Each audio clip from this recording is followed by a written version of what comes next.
What's up? Chris Jenkins again. I decided to go ahead and put out the second video due to popular demand and the positive responses that I got from everyone. So thank you very much for all that. Thank you for your support and just for listening to me. I already mentioned that I get a lot of negativity and you know, people kind of think I'm crazy sometimes when I talk about this. So just seriously, thank you all for just listening, number one. So we're just going to jump right into this. I told you in my last video kind of what happened to me. There are some other instances that I may go into, but this video here is going to be about alien races in the Bible. Okay. It's one thing to say that you've seen these things. Of course, nobody can identify with that unless they themselves have gone through a similar instance. So instead of talking about some other things that may have happened to me, instead I'm going to show you in the Bible some things that you may not be aware of, things that normally churches tend to not just overlook but shy away from. You know, some of these verses and stuff here you may have never even seen before. But just to give you a background, you know, with the way I was raised and stuff, I had the Bible beat into me by my father. But afterwards, I kind of got obsessive with the Bible. I read it cover to cover probably about 12 times now. And, you know, I've totally put a whole lot of research and thinking into these things. So I'm just going to jump right in. First off, let's talk about some UFOs in the Bible first. And I'm going to read these word for word. This is the King James Version. I encourage you all to go to BibleGateway.com. Select King James Version, and there's a keyword search so you can look up these things yourself. They're in the Bible. I'm not making this stuff up. Plus, I encourage you to use the King James because that's the closest thing to the original that we will ever see. You know, the parts of the scrolls, of the Dead Sea Scrolls, and the things that actually, you know, have these things written on them, we will never ever get to see. You know, these things are locked up in the Vatican. So, you know, the closest thing to the original texts is going to be, unfortunately, the King James Bible. So I encourage you to use that. I know the language is a bit archaic, but the more you read it, the more it makes sense. It's a lot like Shakespeare, which I was also good at in school. So anyway, let's just go into it. UFOs in the Bible, Zechariah 5:1. Then I turned, lifted up mine eyes, and looked, and behold, a flying roll. A flying roll. Zechariah 5:2. And he said to me, What seest thou? And I answered, I see a flying roll. The length thereof is 20 cubits, and the breadth thereof 10 cubits. So those two verses are talking about a flying object, and it even gives measurements of it, specific measurements. Now, the reason I brought up that one in particular is because of the recent sightings dealing with the USS Nimitz. A bunch of Navy seamen and officers all saw this object that they described as a flying tic-tac. That, I believe, is the same thing that these two verses are talking about. So, you know, a flying tic-tac would be, you know, curved edges, and a flying roll matches that description quite well. Of course, they didn't have tic-tacs way back then when they wrote the scriptures, so they used a word or a reference that they could identify with, and thus it becomes a flying roll. I believe that those two descriptions are talking about the very same thing. Some sort of craft or shuttle that resembles a flying roll or a tic-tac, curved edges specifically. Now, I also, too, would like to mention that I did have an encounter with something like that where I was in a white vehicle. It seemed very kind of tubular in shape because I was inside of it. I didn't see the outside of it. And on that particular occasion, everything was white. It felt kind of narrow. And right in front of me, there was this white computer screen and a chair. And in the chair was a giant person. It looked just like a man, except he was very, very muscular. I describe him as a Hulk. I mean, he was that muscular. He was very, very thick. He had a bowl haircut. He had a very strange haircut, like from the 70s.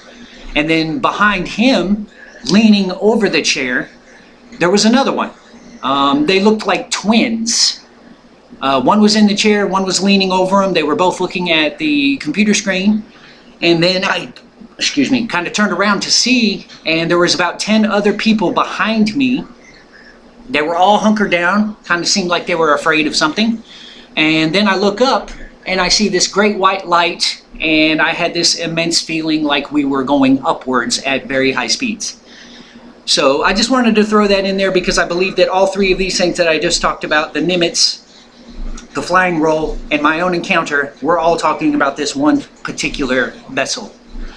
Now let's move on. Acts chapter 10 verse 11 says, I saw heaven opened and a certain vessel descended upon him, as it had been a great sheet knit at four corners and let down to the earth. Now this one, I believe, is talking about Peter. He was coming back from a city called Joppa, and it mentions he was hungry. So he was in a different kind of frame of mind. Acts 11:5 says, in a trance I saw a vision. A certain vessel descended, and as it had been a great sheet let down from the heavens by four corners, and it came even to me. Now, this is Peter. Like I said, he looks up, he sees this ship come down, and I encourage you to read that a little bit more detailed because there's some very strange things that happens. He walks into the UFO that lands. He's in a room. He sees animals that were deemed unclean by the Mosaic law, which is in the Old Testament, and he knew the law. So he knew that these animals were unclean and not fit for human consumption. Well, this voice comes out of nowhere and tells him to kill him and eat him. So he protests. He says, I can't do that. He knows the Mosaic law. And then the voice tells him to do it anyway because they were made clean. So he does what he's told. And then it says it was a process repeated 3 times. Now, if God is all-powerful and all-knowing and can do anything he wants by the snap of his magic fingers, why didn't he just change the animals, have done with it, and that would be that? But that's not what this story says. It says it was a process repeated 3 times. Now, that to me seems like agricultural development. That seems like scientific process. Not magic, not divine power of any kind. We do the same thing at zoos with tigers or lions. You know, if they're consuming too much meat, you look for an alternative food source. That's what this story seems like to me. And once again, that's Acts chapter 10 and chapter 11. Read it. Now moving on, Ezekiel 1 verse 16 talks about Ezekiel's wheels. The appearance of the wheels and their work was like unto the color of a beryl, and they four had one likeness, and their appearance and their work was as it were a wheel in the middle of a wheel. Now in this story, y'all might be familiar with it. Ezekiel looks up and he sees this strange device or whatever it is come down. He describes it as wheels within wheels.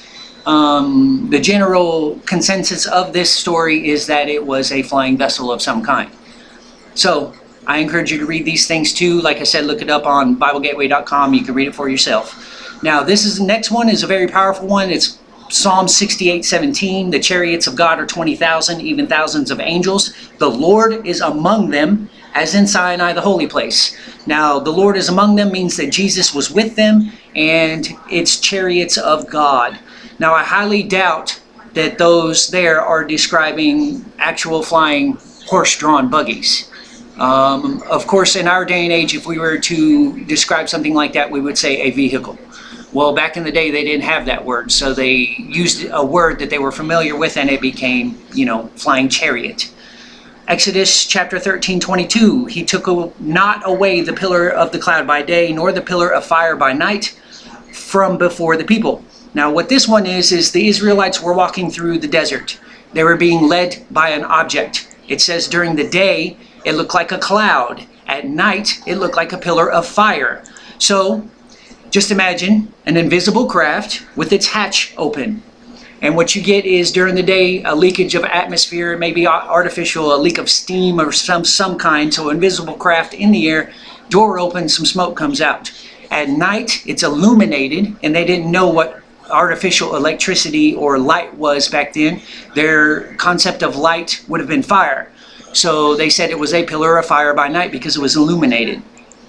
So moving on, Exodus 14:24, The Lord looked upon the host of the Egyptians through the pillar of fire and the cloud and troubled the host of Egyptians. So what that means was the hatch was open and there was a figure looking out.